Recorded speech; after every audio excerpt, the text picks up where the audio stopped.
ειδικά φτιαγμένο για τέτοια εδάφη. Είναι και απειρόβλητο, έτσι, γιατί οι σπόροι του πεύκου δεν καίγονται. Μετά από μια πυρκαγιά σε ένα πεύκο θα κάτσεις και θα δεις σε κάτι πολίτσες έτσι γύρω στα βραχάκια τα σποράκια να είναι μαζεμένα εκεί και να αρχίσει ήδη να δουλεύει, να ξαναφυτρώσει το ίδιο το πεύκο. Ξέρει τη φωτιά και ο πρίνος την ξέρει και το αμπέλι την ξέρει τη φωτιά. Τι κάνει, μόλις περάσει η φωτιά δεν περιμένουμε να έρθει ένας σπόρος να φυτευτεί. Από μόνο του το ίδιο βγάζει πρέμνα. Από τις ρίζες που ζουν βγάζει πρέμνα. Εκτός από τους σπόρους δηλαδή υπάρχουν πρεμνοβλαστάνων κιόλας. Όλα τα μεσογειακά είδη. Γιατί η φωτιά στη Μεσόγειο είναι οικολογικός παράγοντας. Όπως είναι το νερό, όπως είναι ο αέρας, όπως είναι όλα αυτά.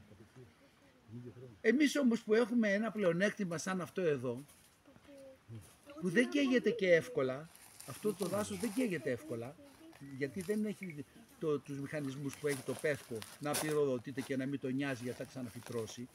Τέτοιους μηχανισμούς σαν το πεύκο δεν τους έχει, ας πούμε, το έλατο. Το έλατο όταν καίγεται είναι μεγάλη καταστροφή. Θέλει 200-300 χρόνια για να ξαναδημιουργηθούν οι συνθήκες για να ξαναβγεί το έλατο. Και τούτο εδώ, άμα το κόψουμε και το διαλύσουμε και το κάψουμε και το κάνουμε ό,τι θέλουμε, θα έρθει καταρχήν το πεύκο και μετά από το πεύκο μετά από 300-400 χρόνια μπορεί να αρχίσουν να βγαίνουν κάποιοι άργοι λίγο και να διαδέχονται το πευκοδάσος. Ξέρετε αυτό τι σημαίνει? Ότι άμα κάτσουμε και σκεφτούμε λίγο το πευκοδάσος των ραχών. Των ραχών. Δίπλα, από την πέρα μεριά, από Φραντάτο και πέρα που είναι πεύκα. Μέχρι το Παίζι είναι πεύκα. Εκεί τι γίνεται, τι κάνει εκεί το δάσος? Αν ταξιδεύετε με το αυτοκίνητο και προσέξετε τα μεγάλα γέρικα πεύκα, αυτά είναι σε κοινωνίες, σε κοινότητες Ικαρίων, οι οποίοι ζουν με το δάσος και δεν το πειράζουν το πεύκο με τίποτα. Εδώ δεν έχουμε πυρκαγιές. Πάει ο κόσμος και το σβήνει. Είναι η προστασία τους για αιώνες από τους πειρατές, το δέντρο. Άρα το πεύκο το φυλάνε πάρα πολύ.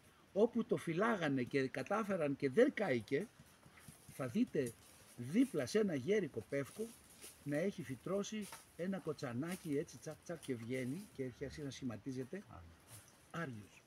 Μέσα από το δέντρο? Ναι, το ίδιο το πευκοδάσος δημιουργεί τις συνθήκες της οικολογικής εξέλιξης, της οικολογικής διαδοχής, του επόμενου σταδίου.